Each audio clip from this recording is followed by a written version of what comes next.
Yes, so it's evening. I promised that I would come back at the end of the day to tell you how the day went. So here I am. First, I must apologize for the lighting. I know it is terrible. I'm still working around. First in the morning, I used my iPad. Now I'm using my laptop camera, and I think just about everybody knows that the laptop camera isn't the best camera. Plus, I don't exactly have lighting, as in professional lighting. I'm just doing this because I'm inspired to do it. So, did I have a good day? I had a smashing day. I went out there looking for exciting things that would happen to me, and I remember consciously looking at every incident, every scenario that played out today. I was actually waiting for the positives to happen so I could have something to report. And I must say, it was quite an exciting thing to do. If you haven't done that before, try and do it tomorrow. Just look out, be so present. I think it's called field independence. You know, you have other things that you're doing and getting by your day, deadlines, meeting deadlines and everything, but you're so at advantage from what's happening right there and then while you're doing your job that you can see everything. It's almost like standing on a mountain and seeing everything that's going on. So tomorrow, how about you watch your life unfold like you're watching a movie and look out for the high points of the day. For me today, the high point came. I started, looking for it in from when I stepped out the door. Lots of lovely things happened. The weather was good. My appetite was healthy, and I got to work.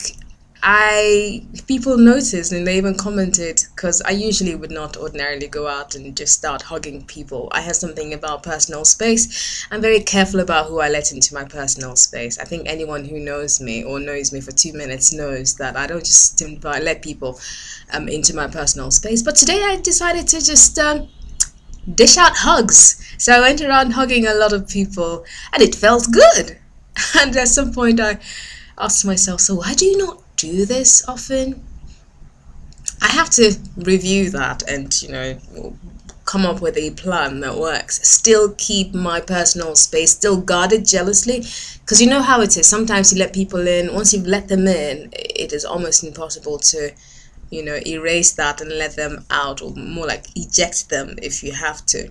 So I hugged people today. It felt good. That was a high point.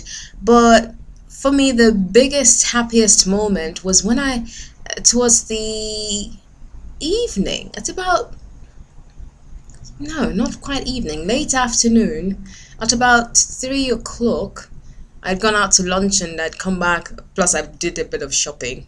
Yeah. Therapy, I have to tell you. I came back and I realized that I had been singing all day.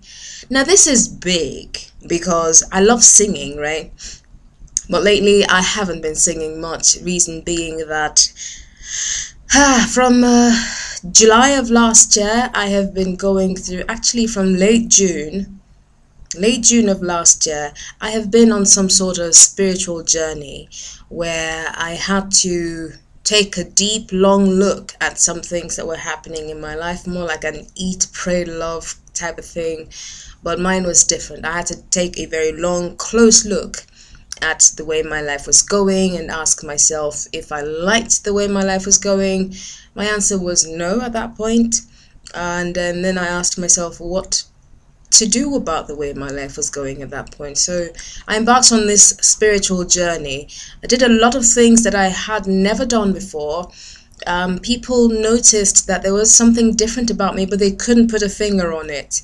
I knew what it was. I knew what I was doing. I couldn't talk about it. But it was intense. I tell you, it was intense. I had to change a lot of things. I had to do a number of things that were weird to me, things that I had never done before, but things that, having spoken with people who were more advanced spiritually than I was, things that they advised me to do. So doing that was quite disturbing.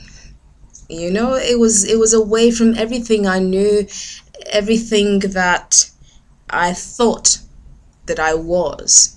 But I had to do that. You know, they do say that to solve a problem, you have to rise above the level at which the problem was formed. So I had to rise above the person that I was and try something new, and opened myself up to a lot of things so that I could move things in a more positive, towards a more positive angle. So I got here because I was saying I stopped singing. I was on some sort of overdrive, on autopilot. I did a lot of things, and one experience in particular was quite, it was quite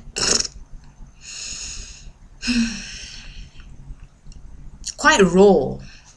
Yes, because I had to do a few things. I can't even believe that I did some of the things that I did, but yes. And so much as some of that experience was good, you know, rediscovering myself to a large extent, and then discovering newer things about myself, it was quite the catharsis, should I say. So I left a lot of me behind in December of 2014, and this new me is a person who I believe I am beginning to come back, you know, bring the pieces back together and become a more powerful person. I'm still in the, you know how sometimes you mold a pot and it's perfect, but you have to give it time to dry, or maybe even throw it in the kiln so it can, you know, be fired up and, you know, harden. I think that's where I'm at, but I see that on the other side I will be much better than I have been. I'm grateful for some of the experiences that I had to live through to get to this point. Some of them I'm still cringing, you know, and asking myself, oh, why? But then I suppose when you have to go through a process, you have to go through a process. And so I've done that. I'm leaving that behind. And I was singing, but it was maybe I would hear a song that I remembered and I liked, but it wasn't as impulsive as I did today. Today I just couldn't stop singing, and then towards the late evening, the late afternoon, I realized that I had been singing. I said to myself, "Oh my goodness, my music is back!" That felt really good. It felt really, really good to just have that sort of serendipity, should I say, or was it an aha moment in, you know, a tiny size? But I loved it. I loved it. So. That's just it. I had to come back and report it to you so that I always try to keep my promises. I promised that at the end of the day I will come and report to you, so that you can understand or share my positivity for the attitude for this Monday. I want to continue to do that.